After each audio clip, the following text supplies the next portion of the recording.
You know, that's actually my fault because I work with you and I should have known No, you should have understood, yeah. he's completely unreliable, incapable of completing any task. What I should have done was really double down on the micromanaging of every task you do. Yeah. And You just should have really known by now. It's 6 years. We actually, as soon as someone takes over a task here, it is completely eradicated from the other person's. My God, it's gone. Some of the stuff you do, I couldn't do. I literally couldn't do. I haven't seen Premiere Pro except for reviewing shots in my trigger cam in the last 2 months. I couldn't pack a box of CCP correctly. I wouldn't literally have an idea. It's at the point now where our thumbnails and stuff just have such a different look. Mm-hmm. It's no longer capable. Like, I wouldn't be able to do that now. It's so strange because we never really, sometimes we talk about it. Yeah. If there's a major change happening. Absolutely, like when the app is released and we decide on workloads and stuff. But most of the time, it's just someone takes over. But it's so easily quantified as well. Yeah. Like, if I come into the office and you're doing something, I don't then need to be like, oh, and I'm going to do the DMs now. Yeah. You just do the DMs. Yeah. Because everyone knows what the tasks are. Mm-hmm. It's only when new tasks come in, like pressing record on the sound recording unit. We were originally talking in the first try about resilience, you know, and as much as I dislike Daire, he's actually a very resilient person, you know. But we were questioning, did the resilience come from moving abroad when you're younger, when your parents lived away for a while as your teenager? Yeah. But Daire actually said he was just a bitch. I was a crybaby of a child. But in your defense now, I wouldn't defend you often, you know, but I don't think you can expect children to be resilient. I'd actually go so far as to say that if children are overly resilient, it probably means something bad is happening to them or they've been placed undue pressure. The other thing about it is, so I'll be like, oh, I was probably a crybaby as a kid. I can remember when we moved away first. For the first 2 weeks of school, I cried every day until they let me go home. But I was like a 7-year-old living in Southeast Asia. That's a massive change. Yeah. But also, now all the other stories are coming from my 2 older sisters, who are obviously going to be like, you were such a little bitch when you were a kid. They're not going to give you an unbiased recounting. They won't give you an inch. No. They'll just be like, no, you were the biggest little bitch ever. Usually the oldest child is the least bitch. They're the least softest, I think. Yeah. You're the youngest as well, aren't you? Yeah, I am the youngest. I am the baby. Yeah. But yeah, like my sisters used to try and suffocate me when I was a child because my breathing was so loud. So you really can't read into there. To be honest, like I get on really well with your sisters and I really agree with them on that one. 100%. The world would have been a better place. We could all, if they were in jail. I could get the two of them to come in and we could all finish you off. Yeah. Your breathing's gotten much quieter. I haven't noticed it in ages. It's probably because I'm a bit lighter. Oh, maybe. Yeah. You said your max weight during rugby. What was that? So I got up to 108. That's definitely the heaviest I played a game at. 108. 108. I didn't know you were that heavy. Yeah. It was like second last year I played. I did my AC joint in my shoulder. Might have been like a bit over 2 months of rehab. And I was just living on my own. And there was a chest freezer full of spaghetti bolognese and chicken curry. And I'd just wake up in the morning, put a bag of rice in the microwave, take that out, 500 grams of chicken curry. And I'd do that ad nauseum all day and just go down to the shed and lift weights. Where were your sisters?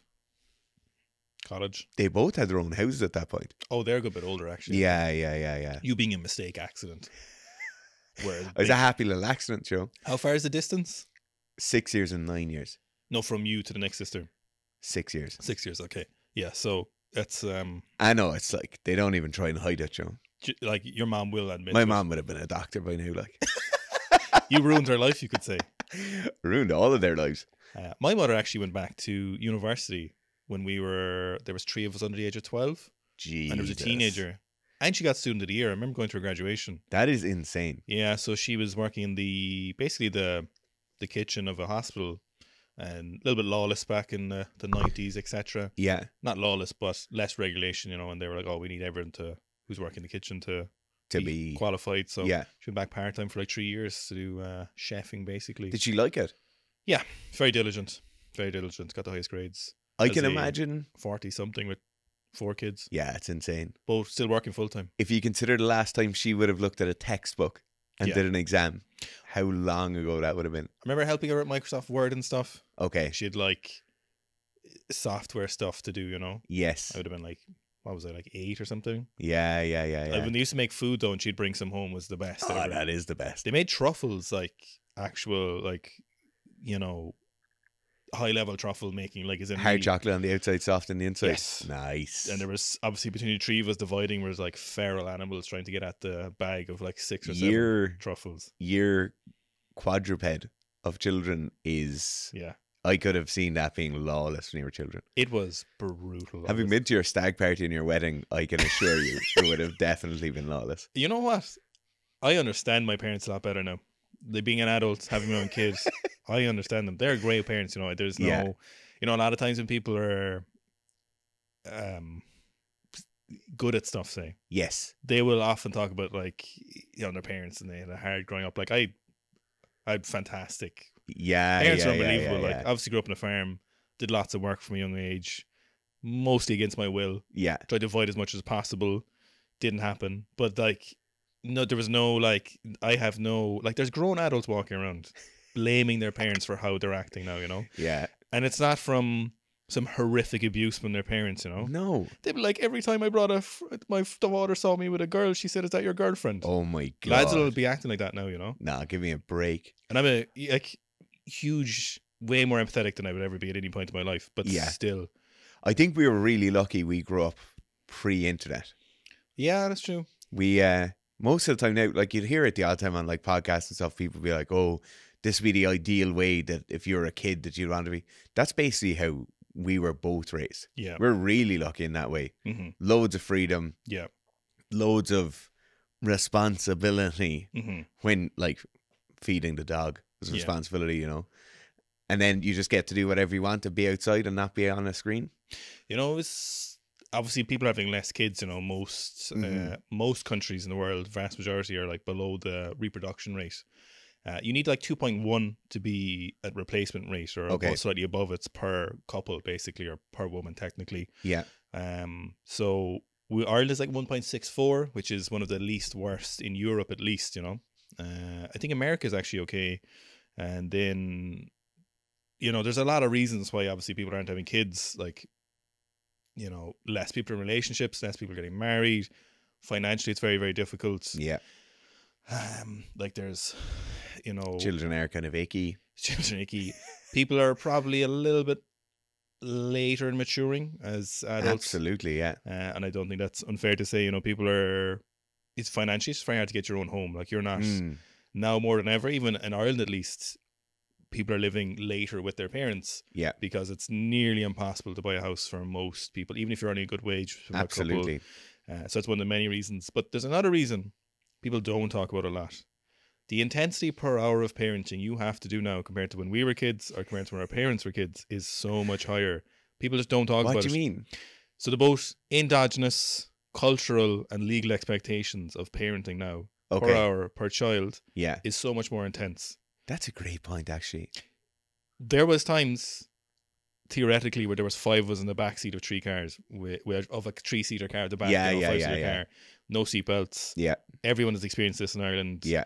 Parents would be vaguely aware within a 5-mile radius of where you were in the countryside, knowing you'd probably come back. Yeah. Like literally, me and my brothers would go fishing, go looking for berries for jam. Yeah. Just be like, don't leave the house today.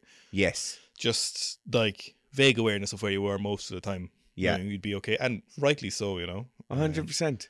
But my son now is in an astronaut's chair in the car. Like he is in ready to blast, which is off. Great. Like it's fantastic. It's fantastic. Yeah, like, he'll be in something until he's 12 at least. I think there has to be some form. You're well aware. Crazy. You do loads of babysitting for all ages of your nephews, and you know the different. And those baby seats are the least intuitive things in the world. They make no fucking sense. 0 sense. And as well, whoever puts tamper-proof Torx heads on those screws, stop being such a dick. Yo. I've literally gotten a Dremel and just dremeled out the center tamper-proof thing so you can put a normal Torx in them. The application of those onto the ISOFIX bars is so unintuitive. Like I've done, you know, there's like those aptitude tests and IQ tests and stuff, and like mechanical reasoning and verbal fluency for some reason come up high, even though I'm pretty pretty dumb. Everything else is really low. Yeah, obviously. Bottom 10% is good, isn't it? You are barely scraping by. But when it comes to those seats, you're just like, who the fuck thought Yeah. this, you know? Yeah. But everything adds up. And you know what's funny is you don't have to have kids to be aware of that. Everyone understands now that you're like, Jesus, I do lots of things I like doing. Kids will take that away from me to a certain extent. I'll have to mind them more. There's more activities for kids. There's a big thing you hear now from most people is like when the kids get to a certain age, you know, school age. Yeah.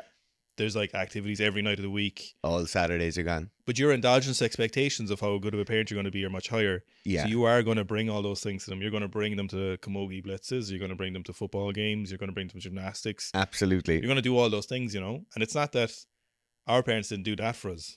Yes. There's just a huge amount of more of those things now. 100%. You know. Also, carpooling used to always be a thing. Like there'd be 4, 5 or 6 of you on the way to training. Yeah. You know, actually, that's a good point is that probably your ties to your community are a lot less now as well. Yeah, you're more insular. Like we would have carpool to school as well with our neighbour. Now it's a lot more. If you take for us, like playing rugby and soccer, and then if you're playing hurling or football or whatever, like Monday, Tuesday, Wednesday, Thursday, definitely you were training. But you would have carpooled. Absolutely, yeah. And it was like just this set kind of, not a roster, but like all the parents used to do it. How were you supposed to bring your little man to training 5 nights a week? And then 2 or 3 different things on Saturday? Yeah. Like that's a full-time butler. That's the thing is, you know, and if you're not carpooling, I'm sure it happens. Like yeah. If you're expected to do it yourself, you know, how you're not probably going to have less kids. Like it's going to affect it by a creep, you know, degrees of like every year. And then as you get older, and if you don't have a house, and if you can't move out, you're going to delay for longer. The older you get, the less likely you're to have more kids. Not impossible, but it does increase the chances. Yeah.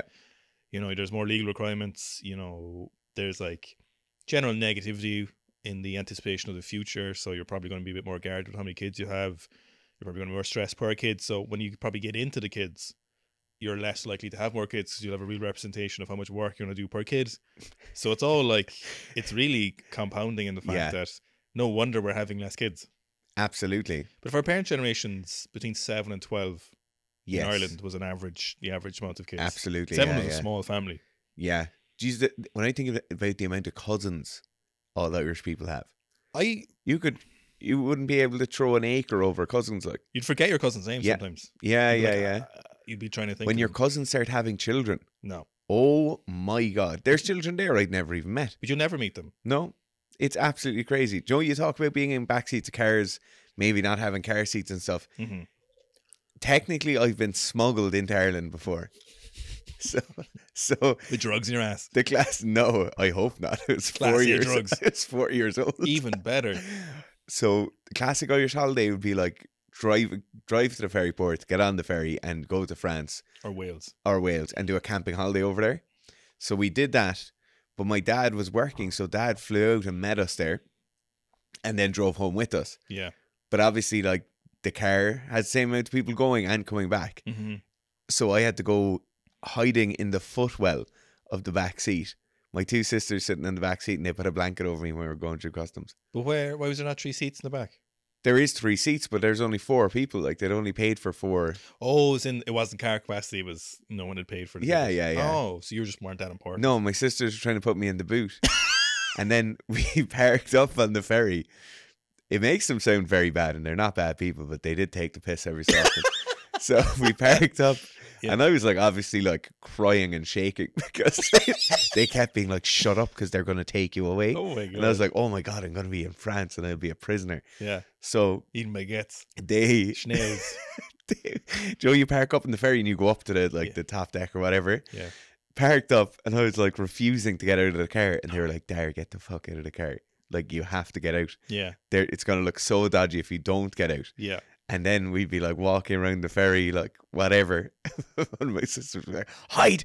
And I just have to go and hide. But you thinking back now, like if that was one of my niece or nephews, I would be 100% doing that to them. That would be funny. Like that's the funniest thing ever. Oh, that is so funny. Yeah, that's hilarious. But you have to understand this. They had a happy little family, and you came along and ruined it. Oh no, I do understand it because they tell me. No, like every day. Your mayor presence was ruining their happy little family. Like, they could have got a nice holiday, didn't have to smuggle anyone anywhere. Yeah. And then you came along, The only one who's happy really is Dad, because Dad gets a fishing buddy out of it, you know. your son. Yeah. Yeah. Like it's the best thing ever.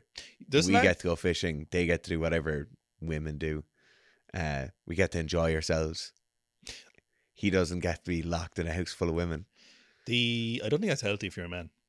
Yeah. Be surrounded by all women all the time. I think you get outnumbered. Yeah. I could see how it would be grand if you were like doing jiu-jitsu. I don't think so. I think the volume is too high. You can't counter it. It's not like mobility where you're sitting for 6 hours and you do 5 minutes of stretching. It's not the same. That isn't true.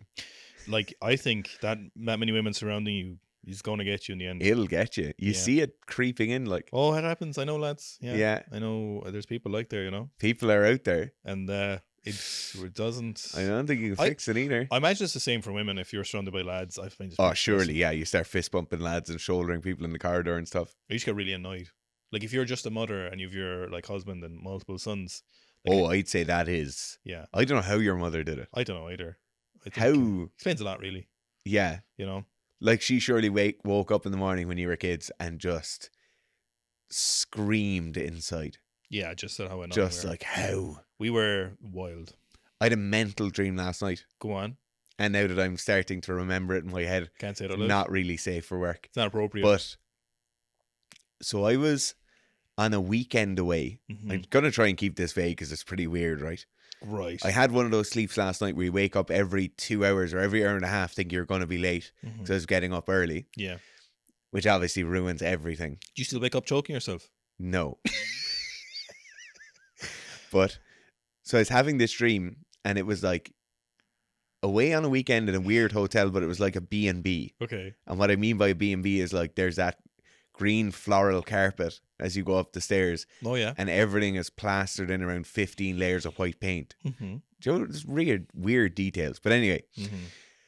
there's a sitting room in the front of the B&B. I come in. I don't know where I'm coming in from. Yeah. And there's this group of people. So there's a group of people. Nobody really knows each other. But then this boy, like a 13-year-old boy, Yeah. just goes mental, right? Is it you? No. Okay. So 13-year-old boy goes mental, starts killing people. I get killed. And In then, the dream. so then you get killed. So you're like attacked. You get killed in the dream. You'll have to leave me talk this one through, right? So I get killed. You're dead. The situation happens. I think he was stabbing people. He was stabbing me. I get stabbed.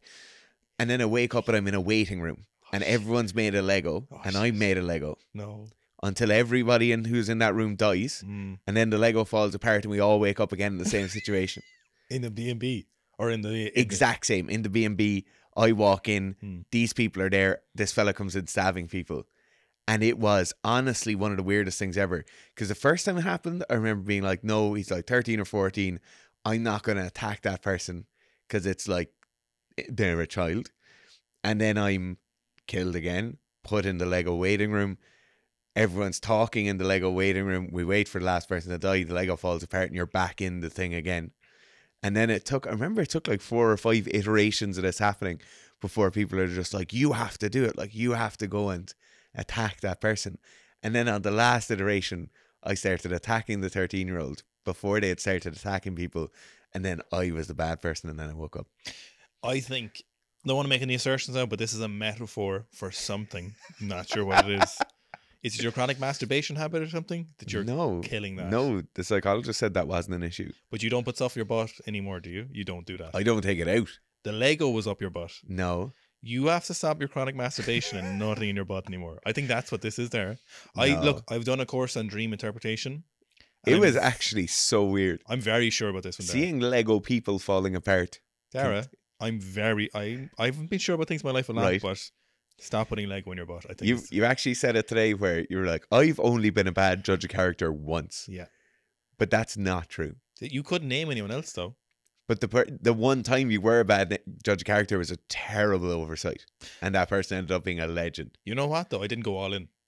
Oh, you did? I didn't go all in. Yes, you did. I heard you. We were on a trip away. Yeah. I heard you mention- Whoa, be careful now. Okay. I heard you mention it. I can't say it anymore because you'll definitely out it. Okay. But They're already making assumptions now, and it's not what they're thinking either. it's not a trip that anyone would have ever seen on the channel. No, they would have never known anything No. about this trip. Yeah. No, this No. part, I actually, You what also might have don't happened, know this person. because he's so sound, I think it might have gone around the other way in terms of Oh, like, you did a looperoo I on think yourself. that might have happened. You could have lapped yourself, to be fair. Like, I've been right about a lot of people. Like, he could have been so much faster running around the track that instead of seeing like him as being out in front of you and being better, Yeah. he was instead coming up behind you and you thought he was shite. That makes sense. It actually turns out he's incredibly sound. So sound, yeah, great fella. But the best miss sometimes, Mike Tyson lost his heavyweight final, you know. Muhammad Ali lost the heavyweight title. Like, people, You're doing the Jordan has missed more shots in championship than anyone else. You're doing that to that yourself. happens, like, it happens. To yourself You and how couldn't good you are at name- judging people. You've known me nearly probably a decade now, and you couldn't But name that just shows how 1 out of thousands. judgmental you are because you've judged Name an- thousands of people. Everyone judges people. You know, you judge if you trust someone before your brain recognizes if they have a face. All right. Yeah, you That's a lovely little factoid that we'll never see the truth behind. You make assumptions on whether you think someone's a Don't good person. point your hooves at me. I'm classing your face. You're clapping it. And classing. Oh, you're classing. What do you think my face would be classified as? Oh, so untrustworthy. I know what your face. Go on, what would mine be? Oh, I'm gonna say like Name- really annoying IT person who lives in the basement. No, give me my face in 3 words. Used to be handsome. Oh, that's such a fucking shock. Mine for you. Yeah. It's not so much the face as the general person would be lives under bridge. Whoa. Yeah. What's the giving you that? I don't know do other people have the fairy tales about the trolls living under the bridge. I think a lot of people have that. Do they? Because trolls aren't inherently Irish. They're big into trolls in Iceland. You don't even know if trolls are inherently mean. You know that? So you're saying the person who lives under the bridge and comes up and takes money off people across the bridge is a nice person? Sorry, You would think that. Do you attack toll people on the M50 or on the M7 when you're going to Dublin? No. Oh my god, I have to make a phone call. Oh time my is it? goodness gracious. See, this is the thing now. I can wait. Gerf's always complaining about my phone ringing during videos, but now your phone's ringing. Do you know what? Come on. You- I haven't finished on the... Okay, finish. Yeah, go Are on. we moving on? No. So another judge a character. So we have a big disagreement about one person in the health and fitness space. I don't know what you're talking about. I don't know what his name is. The slimy looking tech entrepreneur who wants to live forever. Oh, Brian Johnson. So I'm a demon for a scroll on Facebook on my desktop. Yeah, you which 60-year-old is man. so weird. And I agree. It's a bad part of my personality. I'll go for a scroll. I spend no time at all on Instagram. Don't even have TikTok. But I'll scroll Facebook. And I was scrolling today when Gerf was pricing tires or something. And I was like, yeah. You know, when you see an article, you're like, I know this article isn't true, but I'm still going to send it. So this Brian Johnson guy has been, I think they were at a rejuvenation convention or trade show or something. And a load of doctors there are concerned for his health. Yeah, I loved it. Mainstream I doctors, loved is it? Mainstream shills, yeah? Is that what it is? No, it's actually, I know for a fact that article is wrong. Yeah. And No, I- you want to believe it. This is But what they've done. I want to believe it so bad. That's exactly what they do with those articles. Yeah. You're literally... We watched a video on this yesterday Yeah. talking about how this is happening to you. And it got me. It got me straight in there. You just wanted it to be true. I don't like his message. I'm sure he's a nice guy, but I don't like his shtick. I actually don't like his shtick, but I like what he's doing. Him could be anyone. You know what I mean? Him doing this could be a 6-year-old Russian grandmother. It doesn't matter to me. The template of what he's doing is what I find interesting. I don't particularly care for Brian Johnson. Like, there was a clip, he was on that Diary of a CEO fella, you know? Mm-hmm. And he was talking about... I think Fergus Crawley was on that podcast No way. fairly recently. I would have seen that surely. But anyway, he was on the podcast and the host is talking about sleep and he's like, look, I might have kids at some point and everyone tells me those perfect sleep source are when we gone out the window, and it's not a reasonable expectation to say to people, you know, about having kids or whatever is living this perfect life that you do with the way you go about things, you know? Yeah. And like, you're going to lose some sleep and does that mean you shouldn't have kids kind of thing? And he was like, look, you just set boundaries and don't let those kids out of that room, basically. You just set those laws, and there's no reason outside of the certain sleeping zone. And I was like, you fucking maniac. If your 3-year-old wants to come into your room, let them come into the room. Give it like, there is very few scenarios when you have kids where being nicer and loving them more isn't the answer. Yeah. Within reason, like. Yeah. You know. It's that's that OCD controlling thing where I don't think I'd agree with his stuff, but I like what he's attempting to do. Someone has to do it. It's the same thing where, like, certain vegans would be afraid of having kids in case their kids ate meat. Which, yeah. Like, that's which real happens, as well. you know, it is real. Or certain people would be so concerned if their kids had different political views from them, which is crazy. That's mental. You're not trying to make a little copy of yourself. Fuck no. You're just trying to release this little maniac into the world. That's such a strange personality trait, to want to have a little copy of yourself, or to want to... Oh, it's bizarre. Yeah, and like, vegans would try to defend that.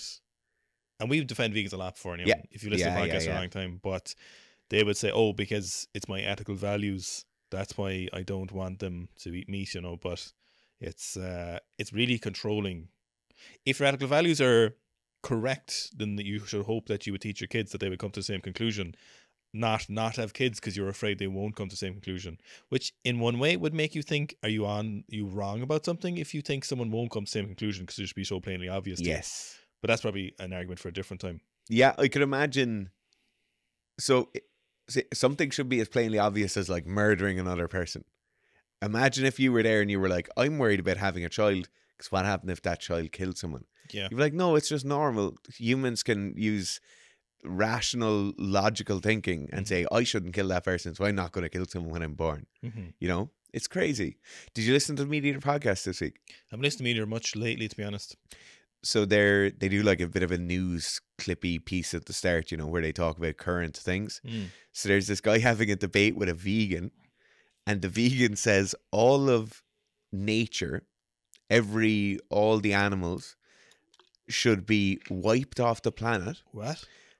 Because there's too much suffering in nature. And this model of nature doesn't work, and you should just replace all of nature with human infrastructure. You should just have everything lab grown.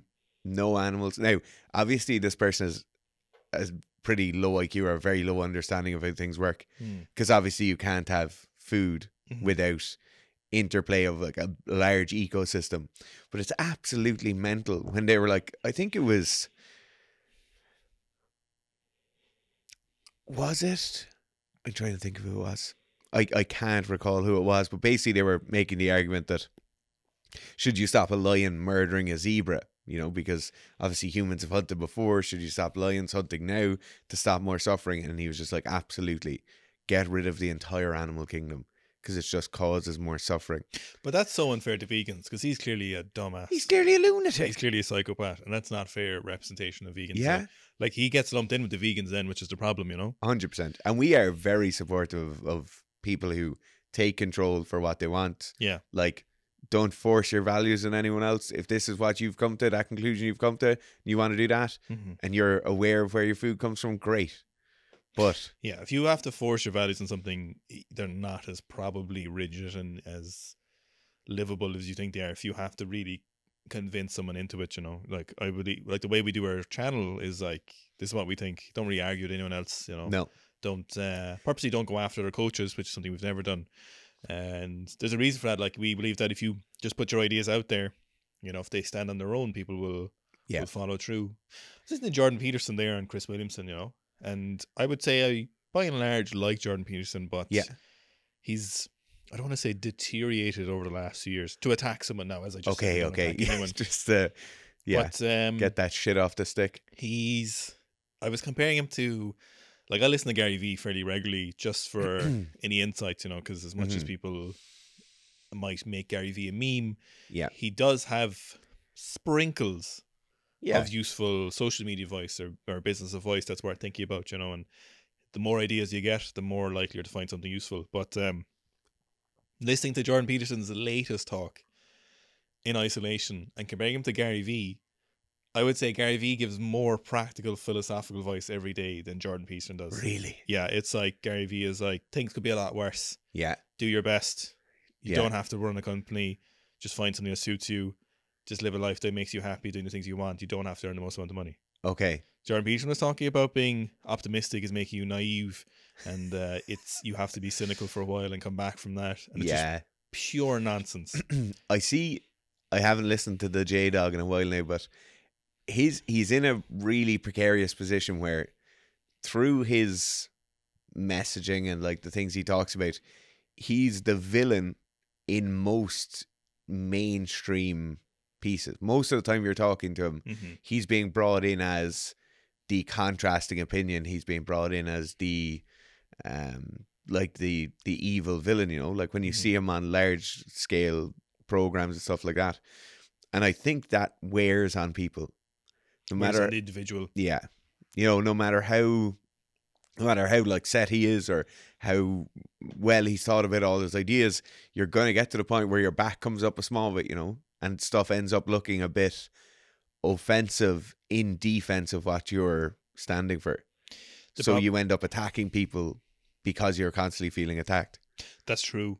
The problem as well is if you just talk a lot, eventually you're going to say some dumb things. You're telling me. Like the funny thing is, like, there's people out there who hate Jordan Peterson. Like, they will hate him as a person.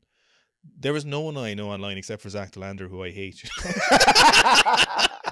You know, like, there is no online figure who I hate. Like, where I would have an emotional response that would be greater than a little bit of road rage. Like, there's people who have maximum road rage who feel that way about Jordan Peterson. Like, there's people who hate him in every fibre they're being, you know.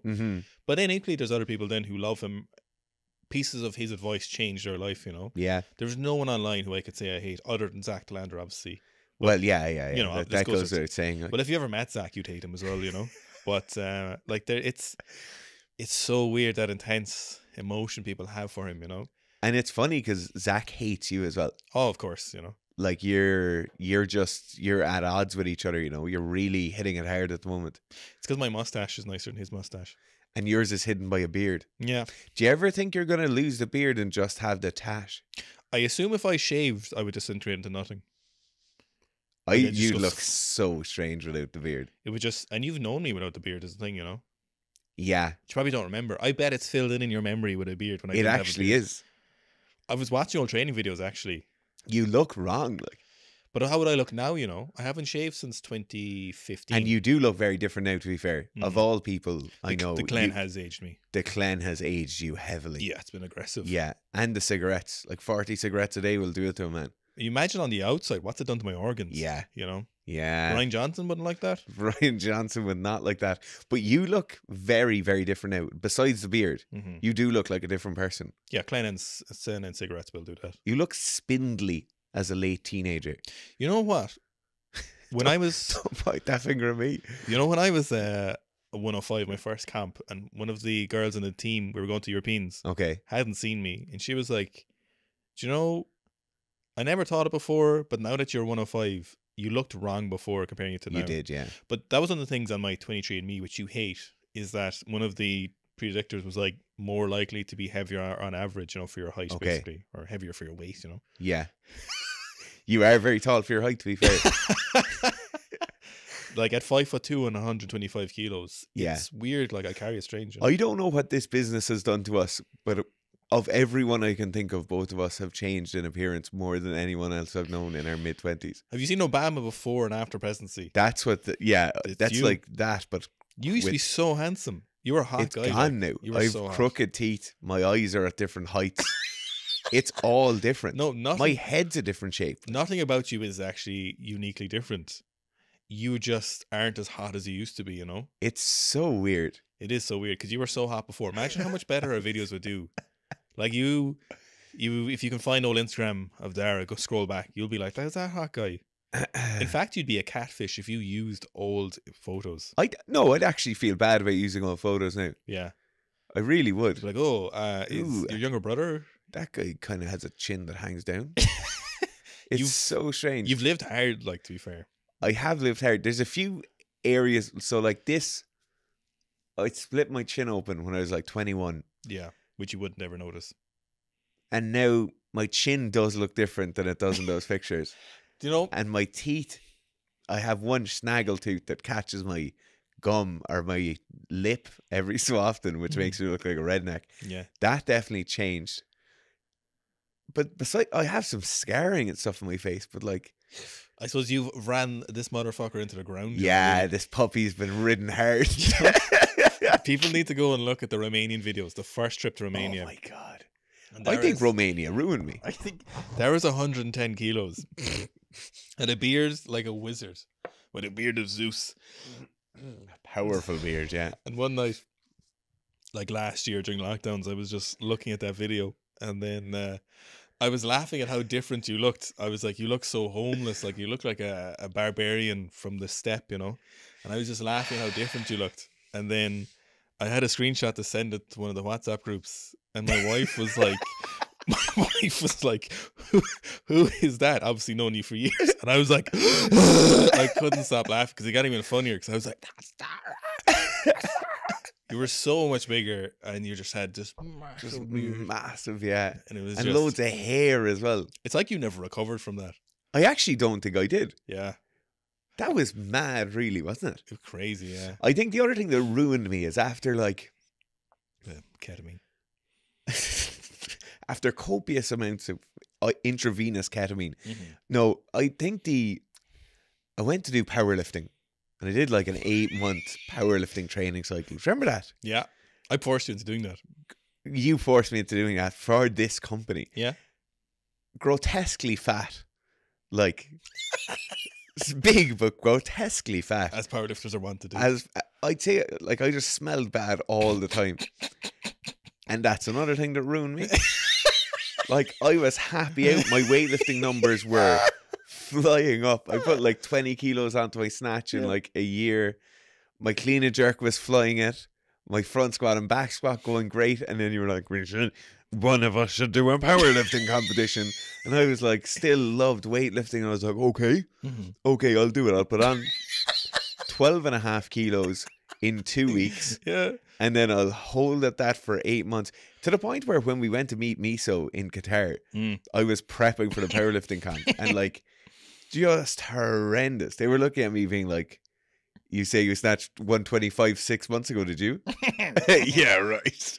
you know what though? It actually doesn't matter because your wrist was so fucked. Your weightlifting career was going to have to stop eventually. Yeah, I did have a bone spur on my wrist. I still do have a bone spur on my wrist. You getting surgery on it? Yeah.